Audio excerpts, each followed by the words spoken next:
مریم راولپنڈی کی رہائشی تھی، خوبصورت اور خوبرو، پڑھی لکھی اور باشعور۔ یہی وجہ تھی کہ اسے دیکھتے ہی لڑکی کی ماں نے ہاں کہہ دی تھی۔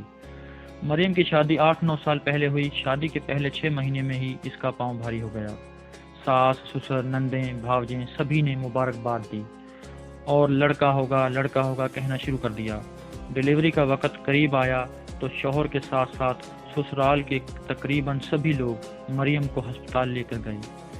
ڈیلیوری نارمل ہوئی اور ڈاکٹروں نے بیٹی کی پیدائش کی خوشخبری سنائی۔ یہ سن کر مریم کی ساس کا منہ بن گیا، جبکہ دیگر افراد اپنے جذبات چھپانے میں کامیاب رہے۔ مریم 2 دن بعد گھر آئی تو معلوم ہوا کہ گھر کے حالات پہلے جیسے نہیں رہے۔ وہ ساس جو بلائیں لیتی تھی آج بے روحی سے بات کر رہی ہے۔ خیر، اگلے ہی سال مریم دوبارہ ماں بننے والی ہوئی۔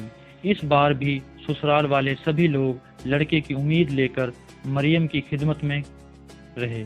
خدا کا کرنا کہ اس بار بھی لڑکی ہوئی۔ اس بار ساس کے ساتھ ساتھ نندوں نے بھی مایوسی کا اظہار کیا اور مریم بے بسی کی تصویر بنی ان کے رویے دیکھتی رہی۔ مریم نے شکر کیا کہ ڈیلیوری نارمل ہوئی، ورنہ سسرال والے آپریشن پر اٹھنے والے اخراجات بھی باتیں سنا کر نکلوا لیتے۔ 2 سال مزید گزرے۔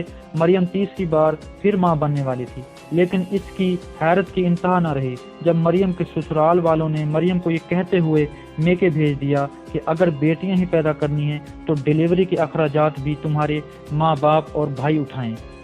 مریم کے ہاں تیسری مرتبہ بھی بیٹی ہوئی تھی۔ بچی کی پیدائش پر مریم کے سسرال سے کوئی دیکھنے تک نہیں آیا۔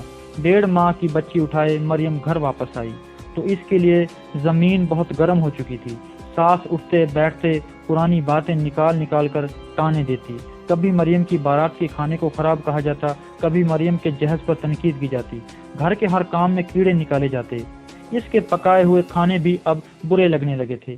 مریم صابر شاکر بچی تھی، چپ چاپ سب کچھ سنتی، مزید محنت اور خدمت کر کے ساس سسر کا دل جیتنا چاہتی۔ سارے گھر کا کھانا پکانا، کھانا پیش کرنا، برتن اٹھانا، برتن دھونا، کپڑے دھونا، صفائیاں کرنا، غرض یہ کہ گھر کا کام اکیلی مریم کے سر تھا۔ عید آئی تو سارے گھر کا سامان نکال کر مریم نے خود ہی سارا گھر پینٹ کیا، سیڑھی پر چڑھ کر پنکھے صاف کیے۔ اپنا گھر ہے، صاف ہوگا، گھر والے بھی سب خوش ہوں گے، یہی سوچ کر مریم دن رات کام میں جٹی رہی۔ روزانہ ساس کے سر میں تیل کی مالش کرنا، سسر کے پیر دبانا مریم کی ذمہ داری تھی۔ اتنا سب کچھ کرنے کے باوجود اولاد نرینہ اور خاندان کے وارث کا مطالبہ بدستور جاری تھا۔ مریم کی پہلی بیٹی 5 سال، دوسری 3 سال اور تیسری 1.5 سال کی ہو گئی تھی۔ مریم کی بیٹیاں بھی مریم کی طرح خوبصورت اور معصوم تھیں، لیکن اس گھر میں اب ان کی کوئی عزت نہ تھی۔ مریم چوتھی بار ماں بننے والی۔ اس بار پھر ہر نسخہ، ہر وظیفہ آزمایا گیا، طرح طرح کے تعویذ لا کر باندھے گئے۔ مریم خود بھی بہت ڈری ہوئی تھی۔ کسی نے کہا صبح فجر کے بعد فلاں سورت پڑھو تو اولاد نرینہ ہوگی، کسی نے کہا فلاں آیات لکھ کر ناف پر باندھو۔ الغرض ہر اسلامی و غیر اسلامی ٹونا ٹوٹکا استعمال کیا گیا۔ جوں ڈیلیوری کے دن قریب آتے گئے، ڈر مریم کے دل میں بیٹھ گیا۔ وہ ہر وقت یہی دعا کرتی کہ اس کے ہاں لڑکا ہو جائے۔ وہ ہر وقت یہی سوچتی کہ لڑکی ہوگی تو کیا ہوگا۔ حسب سابق ڈیلیوری کے لیے مریم کو اس کے ماں باپ کے گھر بھیج دیا گیا۔ اس کی ماں اسے لے کر ایک پرائیویٹ ہسپتال پہنچی۔ لیبر روم جاتے ہوئے بھی مریم بہت ڈری ہوئی تھی۔ ڈیلیوری کے بعد لیڈی ڈاکٹر نے ایک ننھا سا وجود مریم کے سینے پر رکھتے ہوئے کہا مبارک ہو، بیٹی ہوئی ہے۔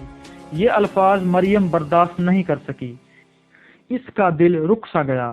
ہارٹ اٹیک اتنا شدید تھا کہ وہ 40 سیکنڈ میں ہی مر چکی تھی۔ وہ 40 سیکنڈ مریم پر یوں گزرے جیسے 40 سال ہوں۔ ان 40 سیکنڈ میں مریم سوچتی رہی کہ بیٹی پیدا کرنے میں کیا گناہ ہے، بیٹی پیدا ہونے میں کیا گناہ ہے، میری 3 بچیوں نے کیا گناہ کیا، اور یہ جو ابھی 40 سیکنڈ پہلے ایک بیٹی میری چھاتی پر رکھی گئی، اس کا کیا گناہ ہے۔ ان 40 سیکنڈ میں مریم نے آنے والے 40 سالوں کے لیے سوچا۔ بن ماں کی 4 بے بچیاں کون سنبھالے گا، اور یہ بچی جس کی عمر ابھی 40 سیکنڈ ہے، یہ بھی اگلے 40 سال اسی ظلم کی چکی میں پسے گی۔ ڈاکٹروں نے مریم کی لاش اور بچی مریم کی بوڑھی ماں کے حوالے کر دی۔ سب کہتے تھے مریم کو دل کا دورہ پڑا ہے، لیکن میں کہتا ہوں کہ وہ ہارٹ اٹیک نہیں، مرڈر تھا۔